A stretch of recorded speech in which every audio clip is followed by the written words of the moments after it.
Welcome guys to a new video. This one will be focused on the new update that is out for a couple of hours, and it's a new update for AoE 2 DE. So first of all, it's great that developers are still supporting the game even when AoE 4 is out, and based on what they are claiming, they are aiming to support the game in the future as well, which is great to hear. As always, I won't be focusing on the whole update. There's a lot of stuff that I'm not really interested in, but the link will be in the description, so the parts that I will kind of skip, you can obviously check yourself. But I will focus on the competitive side of the game and the changes associated with it. So in the start, there's everything what we are awaiting here, and we will go through that. New event, not something I would be too interested in.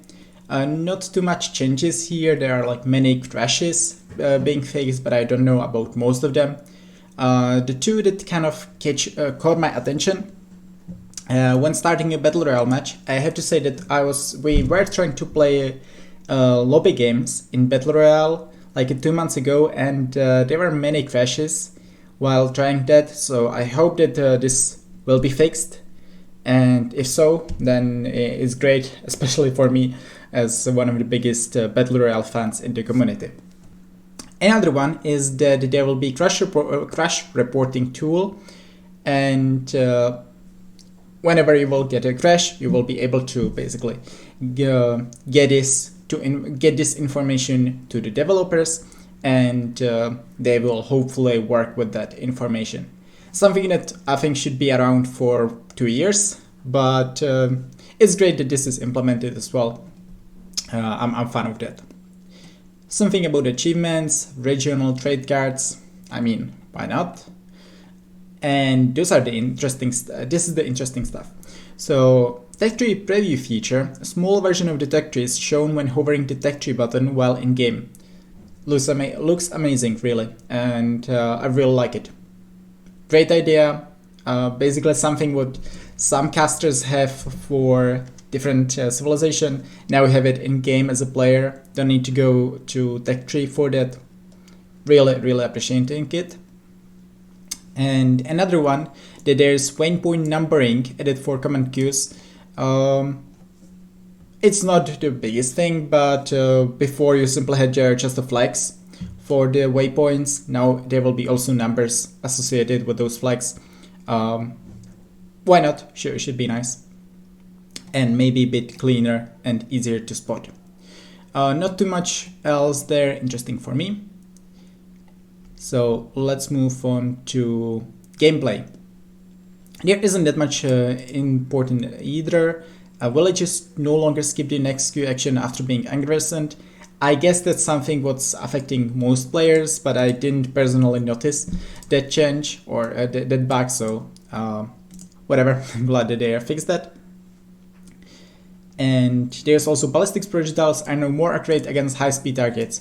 I don't think this is regarding outmicroing the ballistics. It will be more that sometimes when you hit their castles, I realized that they are missing, for example, hussars that were going next to them or couple of tiles away from them, that the projectiles were missing the hussars, which likely wasn't intended.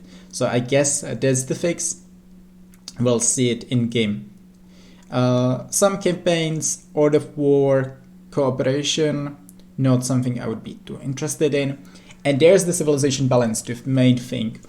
So first of all, in general, palisade wall cost increased from 2 wood to 3 wood. Good change. I want Arabia and open maps to be open maps, not do-it-yourself arena when both players are walling themselves by minute 10 and then they are just playing defensive with their army and just waiting for Castle Age to make an action happening. So nerfing walls, good change. I would go further with that. I think 2 to 3 would.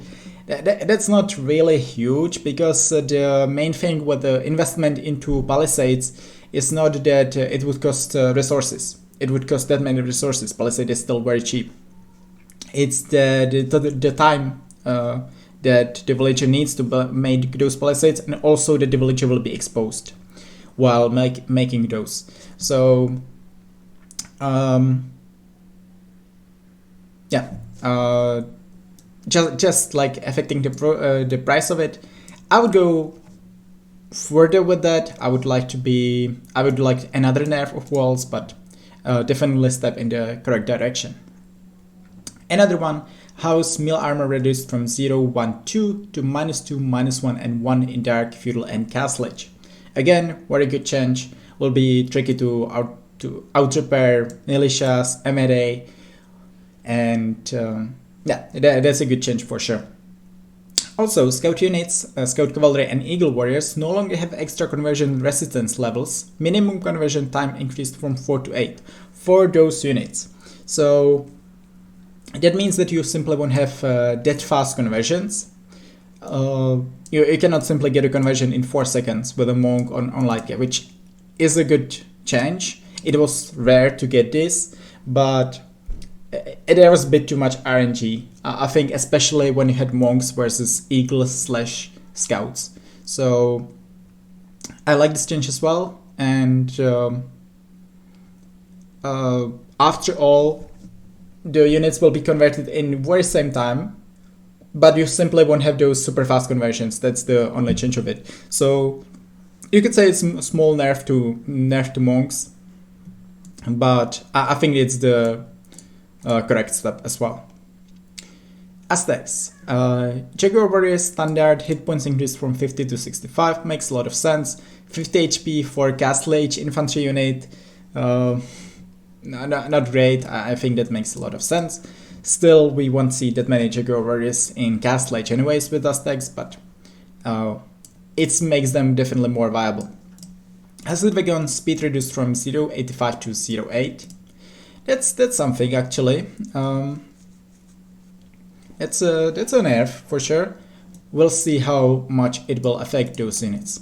Burgundians. Bombard Cannon. Gunpowder attack bonus now correctly increased to damage dealt against Hazard Wagons. Awesome. Big buff. Burmese. Manipur Cavalry effect changed from +6 attack versus boltings to +5 attack versus archers. Well, this is all of a sudden this is kind of fixing the issue with the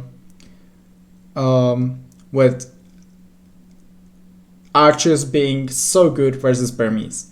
But at the same time, the composition that you were mostly struggling with the Burmese was Arbalest plus Halps. Hussars was still good versus archers before anyways. So I don't think that this is really changing too much. Although the opposing player will have to make some more helps against you when he's facing Burmese in Imp. Still a good change. It makes Burmese more viable in Imp, so they don't need to play 1TC YOLO as much, and they can play also differently more, but I don't think that this is really doing as much as it seems on paper. But we will see about it. I cannot wait to test it out. So, Byzantines. Civilization. Monk Hill speed increased from +50% to +100%. That's pretty solid. Byzantines were already pretty good with their monks supporting for the healing. We'll see how strong that is, honestly. But because they can be quite good and I can make the difference. We'll see about it. Units. War traders are standard, have attack ranges from 8 to 10. Makes a lot of sense. Votes were basically Celts were civilization where you were playing something in Castle Age into votes in Imp. Most of the time you simply had this way of playing. Something votes. This way you can already mix in Castle Age votes instead, and that makes a lot of sense. The transition will be significantly easier for Celts, and I think this can definitely improve them regarding all maps basically, because Castle Age votes definitely will have some usage now with this change, and once again the transition will be way better. archer range and stables cost discount decreased from 100 wood to 75 wood. That means that basically they will cost now 75 wood. They will now cost 100 wood, and before they were costing 75 wood. So nerf to humans makes a lot of sense. They were really strong with those changes, on some maps at least. Shadow Warriors, hit points increased from 40 to 45. Again, makes a lot of sense. You don't have such a unit with no armor and solo HP that you don't really have the usage for them. This is a major change. I don't think that this has any impact really. But the Elite Shuttle Warriors cost decreased from 1200 food to 550 gold to 900 and 450. That's something. I like the change. Shuttles not a unit that would be used to the most, and that change makes a lot of sense. I like it. Incas, Kamayok's hit points increased from 60 to 70. Okay, yeah. I mean, again, very similar story with as the civilizations above, as the changes above. Better Castle Age unique unit because it wasn't really used. Makes sense. At the same time, I don't think this is changing too much. You are simply not going to play Castle Age Kamayuks unless you are planning to play Imp Kamayuks anyways, but this makes them a bit more viable in Castle Age, which is good change for sure. So I like it. Gold income from trade workshops is now correctly increased for Indians, right? If you have the Sultan's technology. Japanese, similar. Hit points increased from 60 to 70 for standard samurais, and attack increased from 8 to 10, and cost decreased from 950 food, 875 gold to 750, 650. So those are quite a major changes for Japanese, making samurai play significantly more viable. And again, I like it.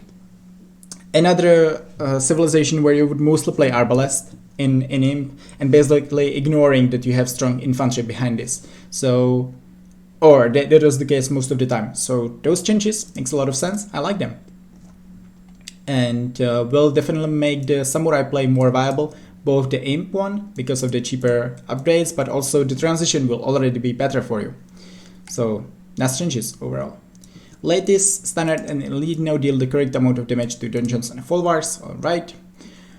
Geppetto, hit points increased from 30 to 35. That makes a lot of sense. Also makes a difference because Geppetto's basically semi-shuttles, so little HP, no armor. Basically, if anything was hitting them, they were dying like flies. So makes sense that Geppettos are buffed this way. And this isn't really major, anyways. So why not? It's a good buff for a unit that needs it for sure. Poles receive access to siege engineers technology. Alright, they have a pretty decent siege right now. This way, I think they have onagers with siege engineers. That's already pretty decent. And at the same time, the training time increased from 9 seconds to 12 seconds for Obuch. That makes sense. Obuch were really strong, and increasing the training time like 9 seconds for such a strong unit is a bit broken, so I like the change for sure. Teutons. Buffs to Teutons. Attack increased from 12 to 14 for Teutonic Knight Standard. Teutonic Knight Standard also meal armor increased from 5 to 7. Like, what's the point of the change really? You will be anyways trading extremely well in any meal combats if you are playing Teutonic Knights. So, I mean, sure, but it will be even better in those fights. But the main thing is, the main thing for Teutonic Knights isn't that they would be weak in those combats. So, whatever. Why not, actually? And Elite Teutonic Knight, the cost decreased, the upgrade cost decreased from 950 food, 875 to 750, 650. Again, makes a lot of sense, makes those plays more viable. You are not going to play only like Halp, Siege or Cavalry. You can mix in Teutonic Knights, and yeah, they will definitely significantly more viable right now. And also Vikings, maybe it's a civilization that is getting the most changes with this patch, because they are losing access to Thumb Ring technology, and that's really huge. That's really huge. Maybe the biggest change of this whole update. Tampering makes the difference between top Archer civilization and decent Archer civilization, and simply losing it means a lot there.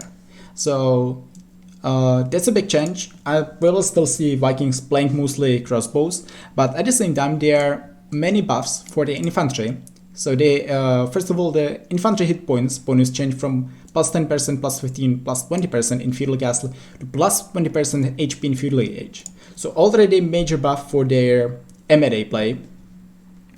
Another one is that the berserks, the standard berserks, attack increase from 9 till 12. Also meal armor from 0 to 1. And the elite one gets training time decrease from 14 seconds to 12 seconds. Plus on top of that, the technologies, the elite berserk was decreased from 1300, 550 to 175 and 475. So this is really like redesigning Vikings as a civilization. And I think this actually might make them stronger, but not if you want to play them 1TC play very fast Arbalest, as we